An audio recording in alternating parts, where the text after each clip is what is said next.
दोस्तों स्वागत है हमारे YouTube चैनल में। मेरा नाम है आशीष और आज मैं आप लोगों को NCERT क्लास 9th का मैथ का चैप्टर 13 बताने वाला हूं। चैप्टर का नाम क्या है? पृष्ठीय क्षेत्रफल और आयतन। नया चैप्टर स्टार्ट हो रहा है, ठीक है। तो चलिए सबसे पहले हम लोग इस चैप्टर का थ्योरी पढ़ेंगे, उसके बाद इसका क्वेश्चन बनाएंगे, उसके बाद हम इसका क्वेश्चन बताएंगे, तब आपको अच्छे से समझ में आएगा। तो चलिए स्टार्ट करते हैं। सबसे पहले आज हमारा थ्योरी क्लास होगा। हम इस चैप्टर में क्या क्या पढ़ने वाले हैं उसके बारे में बेसिक बातें करेंगे। तो चलिए स्टार्ट करते हैं। पहला है पृष्ठीय क्षेत्रफल। पृष्ठीय क्षेत्रफल किसे कहते हैं? देखिए पहले चैप्टर के नाम को समझिए। पृष्ठीय क्षेत्रफल, पृष्ठीय क्षेत्रफल, पृष्ठीय क्षेत्रफल किसे कहते हैं? तो इसका परिभाषा क्या लिखेंगे? सो देखिए, किसी भी आकृति में, किसी भी आकृति, किसी भी आकृति के सभी बाहरी, किसी भी आकृति के सभी बाहरी सतहों के, सभी बाहरी सतहों के क्षेत्रफल का योग, क्षेत्रफल का योग पृष्ठीय क्षेत्रफल कहलाता है। पृष्ठीय क्षेत्रफल कहलाता है, पृष्ठीय क्षेत्रफल कहलाता है। पृष्ठीय क्षेत्रफल किसे कहते हैं? तो किसी भी आकृति के बाहरी सतहों के जो क्षेत्रफल का योग होता है वही आपका पृष्ठीय क्षेत्रफल कहलाता है। उसके बाद समझिए आयतन। उसके बाद है आयतन किसे कहते हैं? आयतन, आयतन को इंग्लिश में क्या कहते हैं? वॉल्यूम कहते हैं। अगला है स्टार करके आयतन। आयतन किसे कहते हैं? तो इसका परिभाषा क्या लिखेंगे कि किसी भी आकृति के, किसी भी आकृति के, किसी भी आकृति के आंतरिक, आंतरिक का मतलब क्या होता है? अंदर। तो किसी भी आकृति के आंतरिक खाली स्थान को, आंतरिक खाली स्थान को आयतन कहते हैं। आयतन कहते है। किसी भी आकृति के आंतरिक खाली स्थान को आयतन कहते हैं। अब आप इस चैप्टर के नाम को अच्छे से समझिए। पृष्ठीय क्षेत्रफल, तो किसी भी आकृति के सभी बाहरी सतहों के क्षेत्रफल का जो योग होता है, योग का मतलब जोड़, जो योग होता है वही आपका पृष्ठीय क्षेत्रफल कहलाता है। मानकर चलिए कि ये क्या है? ये एक आयत है, तो इसकी आकृति के जितना भी सभी बाहरी सतह है ना, उसका जो क्षेत्रफल का योग होगा वही पृष्ठीय क्षेत्रफल कहलाता है। और आयतन किसे कहते हैं? तो किसी भी आकृति के आंतरिक खाली स्थान को आयतन कहते हैं। आंतरिक का मतलब अंदर, अंदर का जो खाली स्थान होता है उसको क्या कहते हैं? आयतन। आयतन को इंग्लिश में कहते हैं वॉल्यूम। आयतन को इंग्लिश में कहते हैं वॉल्यूम। ये जो अंदर वाला खाली स्थान है ये सब, यही आपका क्या कहलाएगा? आयतन कहलाएगा। आयतन का मतलब कि उसमें कितना भारी है, उसमें कितना चीज़ अट सकता है, तो यही आंतरिक खाली स्थान क्या कहलाता है? आयतन कहलाता है। चलिए दोस्तों हम अपना अगला परिभाषा देखते हैं। अगला है आपको इसमें घन। घन किसे कहते हैं? घन को इंग्लिश में क्या कहते हैं? क्यूब। घन को इंग्लिश में कहते हैं क्यूब। घन किसे कहते हैं? तो इसका परिभाषा देखिए, 6 वर्गाकार, 6 वर्गाकार सतहों से, 6 वर्गाकार सतहों से बनी आकृति, 6 वर्गाकार सतहों से बनी आकृति घन कहलाता है। घन कहलाता है। घन किसे कहते हैं? तो 6 वर्गाकार सतहों से बनी आकृति घन कहलाता है। इसमें 12 किनारे होते हैं, इसमें 12 किनारे होते हैं, इसमें 12 किनारे होते हैं। देखिए घन किसे कहते हैं? तो 6 वर्गाकार सतहों से बनी आकृति घन कहलाता है। देखिए घन का फिगर देखिए, घन किसे कहते हैं? तो 6 वर्गाकार, वर्ग है ना, ये क्या है? वर्ग है ना। तो देखिए घन बनाते हैं, इसको इससे मिलाएंगे, इसको इससे और इसको इससे, तो ये क्या बन गया? घन बन गया। तो देखिए इसमें कितना किनारा होगा? किनारा का मतलब क्या होता है? कोर। ये सब क्या है? कोर है, किनारा है। तो इसमें कितना किनारा होता है? घन में 12 गो किनारा। कैसे होता है? तो देखिए, एगो हुआ, 2 गो हुआ, 3 गो हुआ, 4 गो हुआ, 5 गो हुआ और 6 गो हुआ। यहाँ देखिए 1 2 3 4 और यहाँ 5 और यहाँ 6। तो बताइए 6 दूना कितना हो जाएगा? 12 हो जाएगा। तो घन में कितना किनारा होता है? 12 गो किनारा होता है। तो देखिए इसको ए का मतलब क्या होता है? किनारा। तो ए ये क्या है आपका? ये है घन। ये क्या बनाए है? घन बनाए हैं। अब देखिए घन का जितना भी फार्मूला होता है उसको हम लिखते हैं अभी। यहाँ पर देखिए घन का परिभाषा समझ गए ना, कि 6 वर्गाकार सतहों से जो आकृति बनी होती है उसे ही घन कहते हैं। इसमें 12 गो किनारे होते हैं। किनारे का मतलब 12 गो कोर होते हैं। उसके बाद समझिए घन का, यहाँ पर घन का फॉर्मूला भी लिख देते हैं।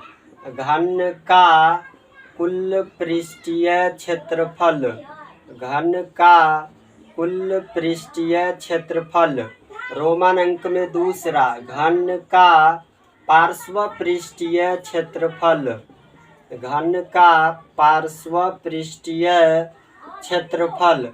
पार्श्व का मतलब क्या होता है? वक्र पृष्ठीय क्षेत्रफल। वक्र का मतलब आधा। तो घन का पार्श्व पृष्ठीय क्षेत्रफल। रोमन अंक में तीसरा है घन का आयतन, घन का आयतन। और रोमन अंक में चौथा है घन का विकर्ण, घन का विकर्ण क्या होता है? तो देखिए ये 4 गो इम्पोर्टेंट फार्मूला है घन से रिलेशन, घन से संबंधित ये 4 फार्मूला है। तो घन का कुल पृष्ठीय क्षेत्रफल कितना होता है? 6a²। देखिए घन का कुल पृष्ठीय क्षेत्रफल होता है 6a²। और घन का पार्श्व पृष्ठीय क्षेत्रफल, पार्श्व बोलेगा तो यानी कि वक्र पृष्ठीय क्षेत्रफल, तो घन का पार्श्व पृष्ठीय क्षेत्रफल होता है आपको 4a²। घन का आयतन कितना होता है? a³ घन का आयतन होता है a³। a का मतलब किनारा, ये भुजा का क्यों, a³। घन का विकर्ण क्या होता है? √3a। घन का विकर्ण का फार्मूला क्या होता है? √3a होता है। इसको समझिए घन को। तो घन किसे कहते हैं? आप समझ गए कि जो 6 वर्गाकार, वर्ग किसे कहते हैं? वर्ग। तो जिसकी सभी भुजाएं आपस में बराबर हो और प्रत्येक कोण 90 डिग्री का हो उसे वर्ग कहते हैं। तो 6 वर्गाकार सतहों से बनी आकृति, वर्गाकार सतहों से बनी आकृति, जिसमें बनी आकृति घन कहलाता है, जिसमें 12 गो कोर होता है, किनारा होता है। उसके बाद हम यहाँ पर फार्मूला लिख दिए घन से संबंधित। घन का कुल पृष्ठीय क्षेत्रफल कितना होता है? 6a²। ये सब इम्पोर्टेंट फार्मूला है, इसी फार्मूला पर क्वेश्चन बनेगा, तो इसको याद कर लीजिए। घन का कुल पृष्ठीय क्षेत्रफल 6a²। घन का पार्श्व पृष्ठीय क्षेत्रफल 4a²। घन का आयतन a³। घन का विकर्ण √3a होता है। चलिए दोस्तों हम अपना अगला परिभाषा देखते हैं। अगला है घनाभ। घनाभ किसे कहते हैं? घनाभ, घन समझ गए। अब समझिए घनाभ किसे कहते हैं। तो 6 आयताकार सतहों से बनी आकृति, 6 आयताकार सतहों से बनी आकृति घनाभ कहलाता है, घनाभ कहलाता है। 6 आयताकार सतहों से बनी आकृति घनाभ कहलाता है। इसमें 12 किनारे होते हैं, इसमें 12 किनारे होते हैं, किनारे होते हैं। घनाभ किसे कहते हैं? तो देखिए 6 आयताकार सतहों से बनी आकृति घनाभ कहलाता है। इसमें 12 किनारे होते हैं। घन और घनाभ में अंतर क्या होता है सो समझिए। घनाभ जो होता है वो थोड़ा लंबा होता है और घन जो होता है वो थोड़ा मतलब कि छोटा होता है। तो देखिए इसको इससे मिलाएंगे, इसको इससे मिलाएंगे, इसको इससे और इसको इससे, तो बताइए ये क्या है? घनाभ है। ये क्या है? घनाभ है। एल और ये है बी और ये है एच, तो ये क्या है? आपको घनाभ है। ठीक है, तो घनाभ किसे कहते हैं? तो 6 आयताकार आयत से ये बना होता है, लेकिन घन किससे बना होता है? वर्ग से। तो वर्ग घन का परिभाषा क्या बताए कि 6 वर्गाकार, लेकिन घनाभ में है 6 आयताकार। तो 6 आयताकार सतहों से बनी आकृति घनाभ कहलाता है। इसमें 12 गो किनारे होते हैं। देखिए 1 2 3 4 5 6, तो 6 दूना कितना हो जाएगा? 12 गो किनारा। अब समझिए घनाभ का जो फार्मूला होता है वो इसको लिख लीजिए। घनाभ का फार्मूला यहाँ पर लिखते हैं। पहला में घनाभ का कुल पृष्ठीय क्षेत्रफल, घनाभ का कुल पृष्ठीय क्षेत्रफल। रोमन अंक में दूसरा है घनाभ का वक्र पृष्ठीय क्षेत्रफल, घनाभ का वक्र पृष्ठीय क्षेत्रफल। रोमन अंक में तीसरा है घनाभ का आयतन, घनाभ का आयतन बराबर। रोमन अंक में चौथा है घनाभ का विकर्ण, घनाभ का विकर्ण बराबर घनाभ का विकर्ण। अब समझिए कि इसका फार्मूला क्या होगा। पहला में क्या है? घनाभ का कुल पृष्ठीय क्षेत्रफल क्या होता है? देखिए 2 × LB + BH + HL, ये होता है घनाभ का कुल पृष्ठीय क्षेत्रफल। और घनाभ का वक्र पृष्ठीय क्षेत्रफल होता है 2 × L + B × H, 2 × लंबाई प्लस चौड़ाई गुने ऊंचाई होता है। और घनाभ का आयतन होता है L × B × H होता है। घनाभ का विकर्ण होता है √L² + B² + H²। ये होता है आपको घनाभ का विकर्ण होता है। तो ये सब जितना फार्मूला लिखा रहे हैं उस सबको आप अच्छे से याद कर लीजिएगा। पहला क्या है? घनाभ का कुल पृष्ठीय क्षेत्रफल 2 × LB + BH + HL, घनाभ का वक्र पृष्ठीय क्षेत्रफल 2 × L + B × H, घनाभ का आयतन L × B × H, घनाभ का विकर्ण होता है √L² + B² + H²। तो घनाभ किसे कहते हैं? तो 6 गो आयताकार सतहों से बनी आकृति घनाभ कहलाता है। इसमें भी 12 गो किनारे होते हैं। घन जो होता है वो थोड़ा छोटा होता है, लेकिन घनाभ जो होता है वो थोड़ा लंबा होता है। तो घनाभ समझ गए और घन समझ गए। चलिए दोस्तों हम अपना अगला परिभाषा देखते हैं। अगला है आपको बेलन। बेलन किसे कहते हैं? बेलन किसे कहते हैं? तो बेलन का परिभाषा को देखिए। किसी भी आयताकार किसी आयताकार या वर्गाकार सतहों से बनी आकृति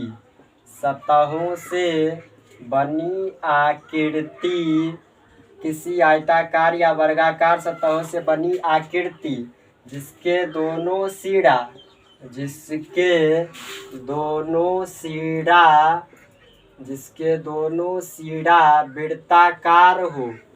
वृत्ताकार हो उसे बेलन कहते हैं।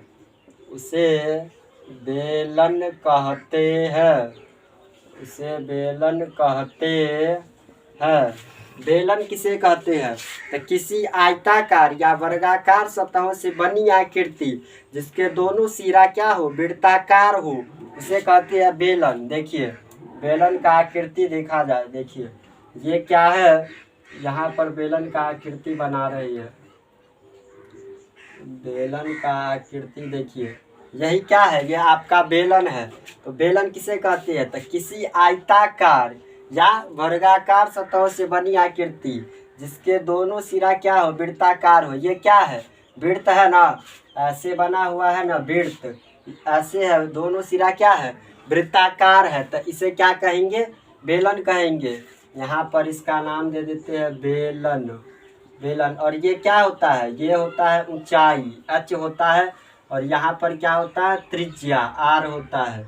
यहाँ पर क्या होता है, r होता है त्रिज्या, त्रिज्या को किससे सूचित करते हैं, r से। और इधर होता है h, ऊंचाई होता है, इधर क्या होता है, ऊंचाई होता है। अब समझिए बेलन से संबंधित क्षेत्रफल, बेलन से संबंधित क्षेत्रफल में पहला है बेलन का कुल पृष्ठीय क्षेत्रफल, बेलन का कुल पृष्ठीय क्षेत्रफल। रोमन अंक में दूसरा है बेलन का वक्र पृष्ठीय क्षेत्रफल, बेलन का वक्र पृष्ठीय क्षेत्रफल। और रोमन अंक में तीसरा है बेलन का आयतन, रोमन अंक में तीसरा है बेलन का आयतन। अब इस तीनों फार्मूला को समझिए जरा। बेलन का कुल पृष्ठीय क्षेत्रफल क्या होता है, 2 pi r into h plus r होता है इसका कुल पृष्ठीय क्षेत्रफल। और बेलन का वक्र पृष्ठीय क्षेत्रफल होता है 2 pi R H, 2 pi R H होता है बेलन का वक्र पृष्ठीय क्षेत्रफल। और बेलन का आयतन क्या होता है, पाई आर स्क्वायर एच होता है। ये तीनों इससे संबंधित इम्पोर्टेंट फार्मूला है। तो बेलन का कुल पृष्ठीय क्षेत्रफल क्या होता है, 2 pi r into h plus r. बेलन का वक्र पृष्ठीय क्षेत्रफल 2 पाई आर एच होता है, और बेलन का आयतन होता है पाई आर स्क्वायर एच। तो बेलन किसे कहते हैं आप समझ गए, कि जो किसी भी आयताकार या वर्गाकार सतहों से बनी आकृति जिसके दोनों सिरा क्या हो, वृत्ताकार हो, गोला हो, वृत्त हो, उसे क्या कहते हैं, बेलन कहते हैं। तो यही आपका क्या हो जाएगा, बेलन। और ये है ऊंचाई, और ये दोनों हो जाएगा आपका त्रिज्या। चलिए दोस्तों हम अपना अगला परिभाषा देखते हैं। अगला है आपको शंकु। शंकु किसे कहते हैं, शंकु देकर डैश, शंकु किसे कहते हैं, तो किसी भी आकृति के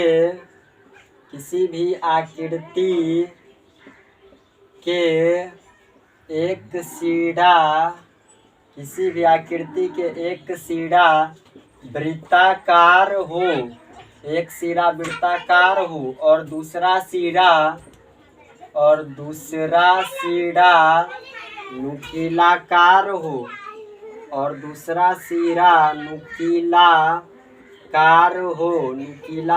हो, उसे शंकु कहते हैं, उसे शंकु कहते हैं। शंकु किसे कहते हैं, तो किसी भी आकृति के एक सिरा वृत्ताकार, देखिए शंकु बनाते हैं, किसी भी आकृति का एक सिरा वृत्ताकार हो और दूसरा सिरा क्या हो, नुकीलाकार हो। यही क्या है, ये आपका शंकु है। यहाँ पर देखिए ये क्या है, शंकु किसे कहते हैं, तो किसी भी आकृति के एक सिरा क्या हो, वृत्ताकार हो। तो देखिए एक सिरा वृत्ताकार है और दूसरा सिरा क्या है, नुकीलाकार, दूसरा सिरा क्या है, नुकीलाकार है। तो जिसका एक सिरा वृत्ताकार और दूसरा सिरा नुकीलाकार हो उसे क्या कहेंगे, उसे कहेंगे शंकु, उसे क्या कहेंगे, शंकु। इधर क्या हो गया, ये क्या है, एक सिरा है वृत्ताकार और दूसरा सिरा है नुकीलाकार। तो एगो सिरा वृत्ताकार और दूसरा सिरा नुकीलाकार होता है, उसे क्या कहते हैं, शंकु। इधर क्या होता है, एल होता है, एल को कहते हैं तिर्यक ऊंचाई, एल को क्या कहते हैं, तिर्यक ऊंचाई को किससे सूचित करते हैं, स्मॉल एल से। और ये है शंकु, यहाँ पर होता है आर, ये क्या है, त्रिज्या है, ये क्या है, त्रिज्या है। और यहाँ पर ये जो है ये क्या है, ऊंचाई है, लंब होता है, यहाँ पर लंब होता है ऊंचाई। अब देखिए शंकु से संबंधित क्षेत्रफल को देखिए। पहला है शंकु का तिर्यक ऊंचाई, रोमन अंक में पहला है शंकु का तिर्यक ऊंचाई, शंकु का तिर्यक ऊंचाई एल। शंकु का तिर्यक ऊंचाई को किससे सूचित करते हैं, स्मॉल एल से। रोमन अंक में दूसरा है शंकु का कुल पृष्ठीय क्षेत्रफल। शंकु का कुल पृष्ठीय क्षेत्रफल। रोमन अंक में तीसरा है शंकु का वक्र पृष्ठीय क्षेत्रफल। शंकु का वक्र पृष्ठीय क्षेत्रफल। रोमन अंक में चौथा है शंकु का आयतन। शंकु का आयतन। अब इस सबको समझिए, इसका फॉर्मूला शंकु का तिर्यक ऊंचाई एल का निकालने का सूत्र क्या होता है, रूट अंडर एच का स्क्वायर प्लस आर का स्क्वायर, रूट अंडर एच का स्क्वायर प्लस आर का स्क्वायर।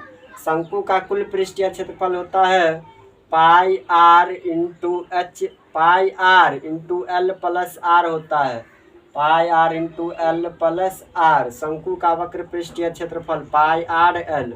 शंकु का आयतन होता है 1/3 पाई आर स्क्वायर एच होता है। तो शंकु का तिर्यक ऊंचाई क्या होता है, रूट अंडर एच का स्क्वायर प्लस आर का स्क्वायर। शंकु का कुल पृष्ठीय क्षेत्रफल होता है pi r into l plus r. शंकु का वक्र पृष्ठीय क्षेत्रफल होता है पाई आर एल और शंकु का आयतन होता है 1/3 पाई आर स्क्वायर एच। तो शंकु किसे कहते हैं, तो किसी भी सतह को मोड़कर जिसका एक सिरा, किसी भी सतह को मोड़कर बनाई गई ऐसी आकृति जिसका एक सिरा वृत्ताकार हो और दूसरा सिरा नुकीलाकार हो, उसे शंकु कहते हैं। आप जब भुजा खाते हैं तो वहाँ पर क्या होता है कि कागज कैसा रहता है, शंकु आकार का रहता है। तो शंकु किसे कहते हैं, जिसका एक भुजा वृत्ताकार और एक भुजा नुकीलाकार हो, उसे शंकु कहते हैं।